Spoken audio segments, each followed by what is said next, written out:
Қайырлы күн, 9 сынып оқушылары. Сіздермен бірге мұғалім каналы. 9 сынып оқушылары, біз бүгін Қазақстан тарихы пәнінен 4-90-ға арналған 90-дық жиынтық бағалы тапсырмаларын орындаймыз.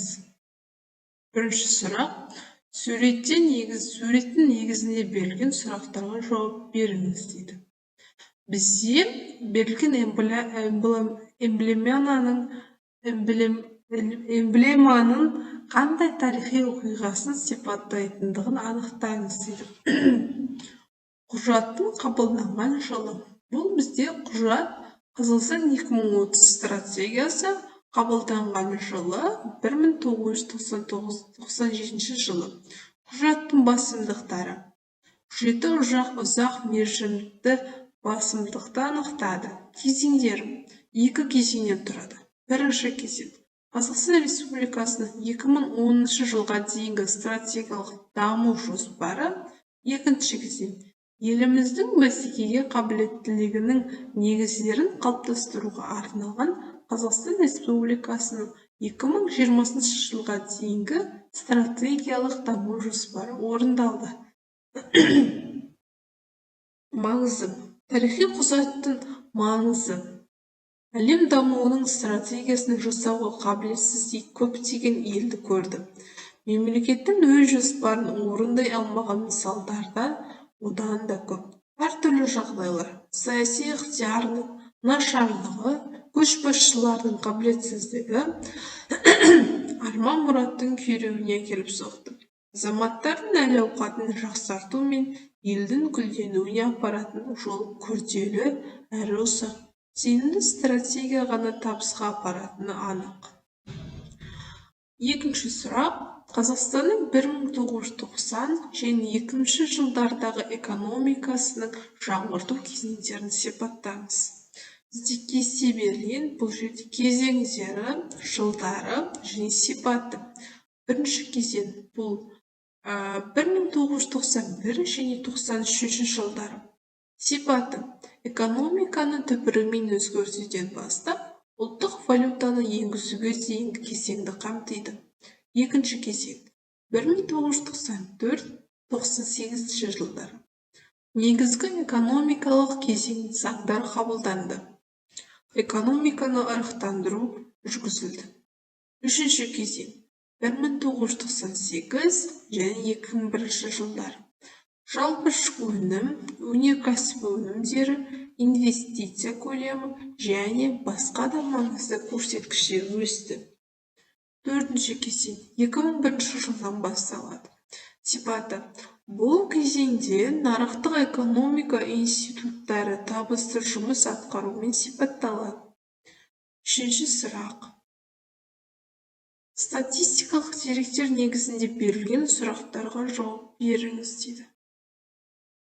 Павлодар облысындағы тіркелген шок субъектілерінің экономикалық қызметінің түрлері бойынша қалыптасқан құрылымы. Бұл біз 2016 жылғы есеп бойынша ауыл шаруашылығы, өнеркәсіп, құрылыс, сауда, көлік және байланыс, білім беру, денсаулық сақтау, кәсіби-техникалық қызметтердің басқа түрлері. Сұрақ: Қазақстанда шағын және орта кәсіптің қарқынды дамуына әсер еткен себептерді жазыңыз.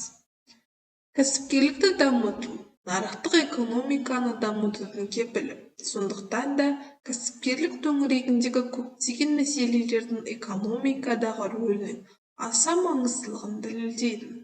Оның негізгі маңыздылығын ел президентінің Қазақстан халқына жолдауында еліміздің экономикалық саясатының бірден бір басымды бағыты кәсіпкерлік деп аталғандығы айқындайды. Шағын және орта бизнесті дамытуды басқару еліміздің жүзеге асырып жатқан саясатының стратегиялық мәселесі болып табылады. Кәсіпкерлік қызметті еліміздің шаруашылық қызметінің жандандырғыш күші деп білуіміз қажет. Шағын және орта кәсіпті дамытудың басты мақсаттары мен нәтижелері қандай болмақ? Шағын және орта бизнестің негізгі мақсаты бұл көбінесе жергілікті нарықты қажетті өнім мен қызметтермен қамтамасыз ету. жұмыспен қамтылу мәселесін шешудегі жәрдем.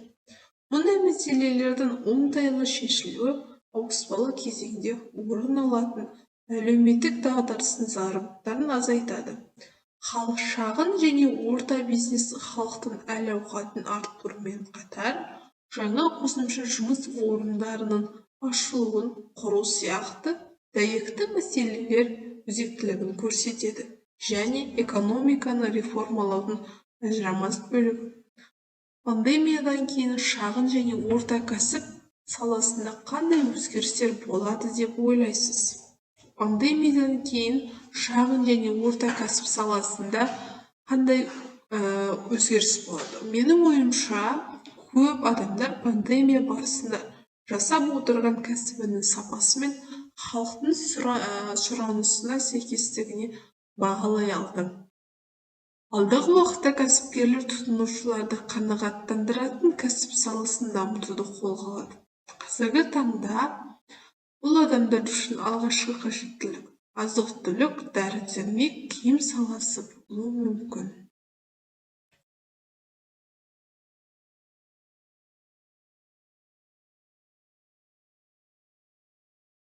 Қазақстанда шағын және орта бизнестің қарқынды дамуына әсер еткен себептерді жазыңыз. Шағын және орта бизнесті дамытудың басты мақсаттары мен нәтижелері қандай болмақ?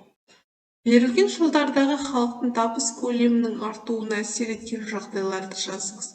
2013-2016 жылдар аралығында табысы азық-түлік қоржынының құнынан төмен халықтың үлесі не себепті өзгеріссіз деп ойлайсыз? Жалпы ел бойынша бізде кесте берілген. Мысалы, берілген жылдардағы халықтың табыс көлемінің артуына әсер еткен жағдайларды жазыңыз дейді. Бізде қарасақ, 2010-нан бастап 2013 жылға дейінгі халықтың табыс көлемінің берілген. Бұл жерде жалпы ел бойынша қалалық жерлерде және ауылдық жерлерде кіреді. Мемлекетімізде қабылданған әртүрлі бағдарламалардың әсерлері бар деп санаймын. Мысалы, бизнестің жол картасы 2025, мұғалім, дәрігер жалақыларының өсуі, студенттердің шәкіртақыларының көлемінің өсуі жатады. 2013 және 2016 жылдар аралығында табыс азық-түлік қоржынының құнынан төмен халықтың үлесін не себепті өзгеріссіз деп ойлайсыз? Менің ойымша, 2014-2015 жылдардағы қаржылық дағдарыстар Ресейге бағытталған санкциялардың әсері болуы ықтимал.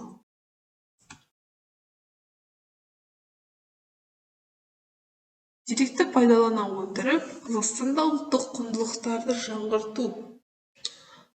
жаңғыртуға бағытталған мемлекеттік бағдарламалардың қажеттілігін дәлелдеңіз. Бағдарлама бірнеше бағыттар бойынша іске асады. Ұлттық мәдениетке ерекше маңызы бар тарихи, мәдени және сәулет ескерткіштерді қалпына келтіру, археологиялық зерттеулер, қазақ халқының мәдени мұрасы саласындағы ғылыми жұмыстар, ұлттық әдебиет пен жазулар тәжірибесін ортақтастыру жатады. Мәдени мұра бағдарламасы. Бағдарламаның мақсатын жазыңыз дейді. Мәдени, экономикалық, әлеуметтік капитал. Жалпы адамзаттық мәдениеттік құрылымдық бөлігі. Этнос, қоғам, адам парасатының дамуы, құрылуының басталуы. Тарихи естеліктердің маңызын қоймасын жасау. Қорғау бағдарламасы. Бағдарламаның жүру барысынан мысалдар келтіріңіз. Бұл бізде ЮНЕСКО-ның тізіміне енгізілген мәдени аралас мұра объектілерін күзетудің аумақтары белгіленеді. Бағдарламаның қажеттілігін дәлелдеңіз. Нұрсұлтан Назарбаев мәдени мұра бағдарламасы мемлекеттің мәдениетіне қолдау көрсететін стратегиялық жоба деп атаған. Бағдарлама халықтың гуманистикалық курсы потенциалын көрсетіп, оның тарихи тәжірибесін байытып, болашақтың сенімді тірегі болмақ. Қазақстан тарихында гуманитарлық акция ретінде жүргізілген мәдени бағдарламасы әрі қарыштап дами бермек. деректерді пайдалана отырып, Қазақстанда ұлттық құндылықтарды жаңғыртуға бағытталған мемлекеттік бағдарламалардың қажеттілігін жазыңыз. Бұл бізде рухани жаңғыру бағдарламасы. Рухани жаңғыру бағдарламасы. Бағдарламаның мақсаты Қазақстанның игілігіне жарату жолындағы мақсат, мүдделер туралы өзекті мәселелер көтерілген. Бағдарламаның жүру тұрғысынан бастап мысалдар келтіріңіз. Бұл бізде еліміздің ұлттық білім беру жүйесінде қазақстандық патриотизм ұғымы қолданылып келеді. Қазақстандық патриотизм